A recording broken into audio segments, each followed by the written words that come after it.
Leave it to the French to take a simple butter cake and turn it into something spectacular. That's what they've done on the coast of Brittany with Gâteau Breton. It's unlike any butter cake you've seen, and we're in great hands today because Elle is going to show us how to make this glorious Gâteau Breton. Traditionally, this cake is made with a jam or fruit filling in between two firm layers of cake. It's so good. I love this cake. It's so good. So the first thing that we will focus on is the filling. Okay. So we're going to start with 2/3 cup of water. Also, a 1/2 cup of chopped California apricots. Now you can make this with Turkish apricots if you like, but we prefer the flavor of the California apricot. A little bit brighter. A little brighter. We're just going to puree this until it's smooth. It takes about 2 minutes. Okay. All right, that looks great. It's nice and smooth and has a little bit of texture. We're just gonna add this to a 10-inch nonstick skillet, turn this on to medium heat, and we're gonna stir it frequently and let it go for about 10 to 12 minutes. This looks great. It's nice and dark in color, and you can pull your spatula through and see that distinct trail. Very, very thick, and that is key to this recipe, as you're gonna see in a minute. All right, so I'm just gonna add this to our bowl. Oh, that smells so, so good. So now we're gonna add 1 tablespoon of lemon juice to this. That's all set. I'm gonna put this in the fridge for 15 minutes to cool. Sounds great. Great. Okay, Bridget, so here's the most exciting part about this recipe for me. It's making the cake. Yes. So here we have 16 tablespoons of butter, and we're going to cream this for 1 minute on medium high. Okay. And so we're giving this butter a head start because we want to create a dense, crumbly crust, not one that has a lot of air incorporated into it. So we're also looking for this butter to become pale and very whippy. Okay, so our butter is now creamed for 1 minute, and we're gonna add to this 3/4 cup sugar plus 2 tablespoons and let it cream for another 3 minutes. All right, that's been 3 minutes. So we're going to add our eggs one at a time. So we have 5 egg yolks here, and we're gonna just let these go for 30 seconds. Okay. Now the egg yolks are essential here. We did not add any egg whites. Egg whites would do 2 things. We want this batter to be really nice and thick, and that would add extra water to the batter. The egg whites will also provide more lift, and since we want a denser, more crumbly cake, they're not a good idea. So yolks only. All right, that looks great. It's quite creamed. I'm just gonna scrape the bowl just to make sure we got all the sugar in there, all the butter incorporated. Before we move on, I'm gonna add 2 tablespoons of rum and 1 teaspoon of vanilla. So I'm gonna just let this mix for 1 minute. I'm gonna turn this down to low so we can start to add our dry ingredients. 2 cups of flour, and I'm gonna add 1/2 teaspoon of salt. A little bit of salt goes a long way, keeps cakes from tasting too sweet, and it also just balances out all the flavors. All right, that's been 30 seconds, and already we have a nice thick batter that we're looking for to make this cake. So I'm going to take this paddle off and get all of our batter in here so that we can give it a final stir. We actually did a really good job mixing. There's not a lot down in there, but it's always better to check. I like that you included me, as in we. You did all the work. Well, it's a French butter cake. It's always we.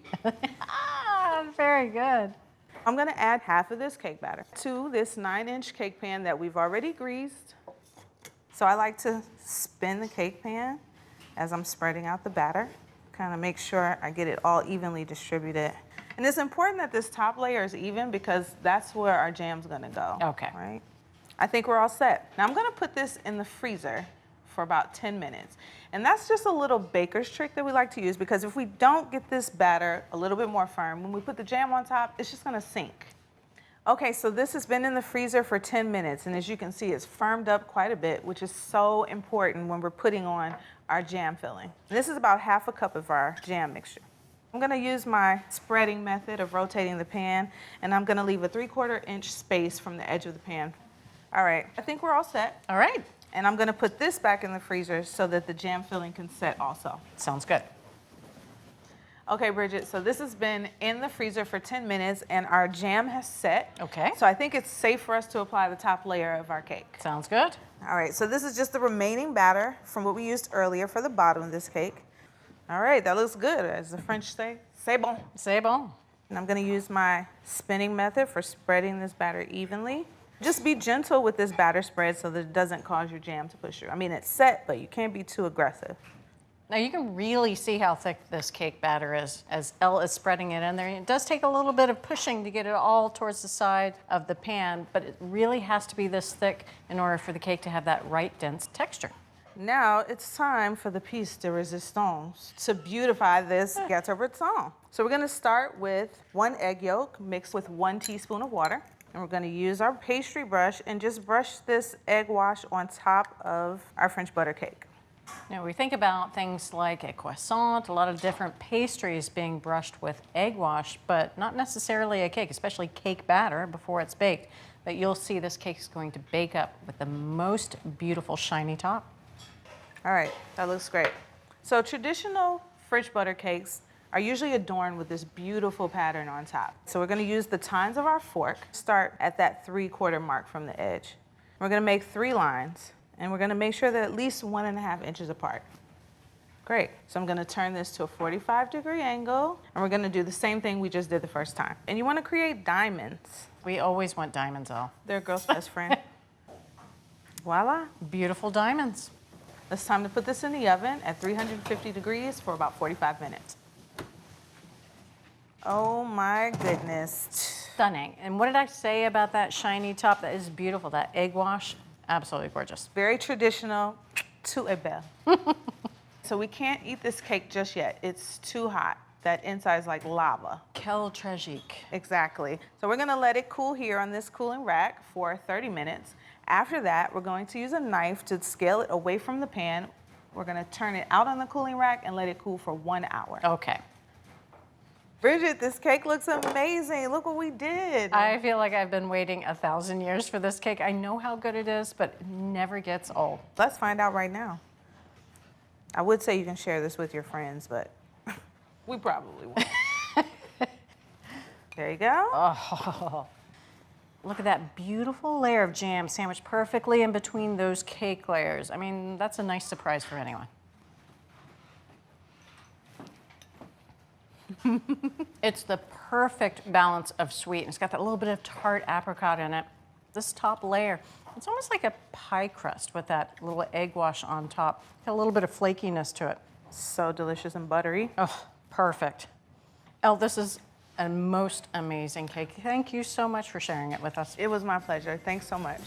Our beautiful cake starts with a homemade skillet apricot jam. Use egg yolks to create a thick batter and then assemble the cake.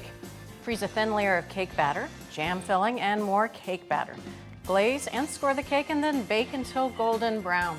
So from our test kitchen to your kitchen, the elegant and incomparable Gâteau Breton. You can find this recipe along with all the recipes, tastings, and testings from the season on our website, americastestkitchen.com. Thanks for watching America's Test Kitchen. What'd you think? Well, leave a comment and let us know which recipes you're excited to make, or you can just say hello. You can find links to today's recipes and reviews in the video description. And don't forget to subscribe to our channel. See you later. I'll see you later.